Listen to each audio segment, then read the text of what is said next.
మెక్సికోకి చెందిన don Julian అనే వ్యక్తి తన భార్యని మరియు తన కుటుంబాన్ని విడిచిపెట్టి టెషు సరస్సులో ఉన్న ఒక ద్వీపానికి బయలుదేరాడు. అప్పటిదాకా లా ఇస్లా డిలాస్ మునికాస్గా పిలువబడిన ఈ ద్వీపం అతను వెళ్ళిన కొన్ని రోజులకే డెడ్ డాల్ ఐలాండ్గా మార్చబడింది. అతను ఆ ద్వీపానికి వెళ్ళిన కొద్దిసేపటికే ఒక పాప శవం బొమ్మతో పాటు ఆ సరస్సులో తేలియాడుతూ కనిపించింది. అతడు ఆ పాప శవాన్ని అదే ద్వీపంలో ఖననం చేశాడట. ఇది జరిగిన కొన్ని రోజులకి ఆ పాప ఆత్మ అతనిని వెంటాడడం మొదలుపెట్టిందంట. తన బొమ్మని తనకి ఇచ్చేయాలని రోజు డాన్ జూలియన్ని వెంటాడేదంట.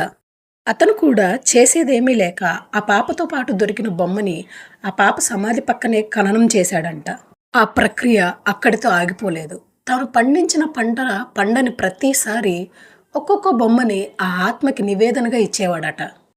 ఏమైందో తెలియదు కానీ 2001లో ఆయన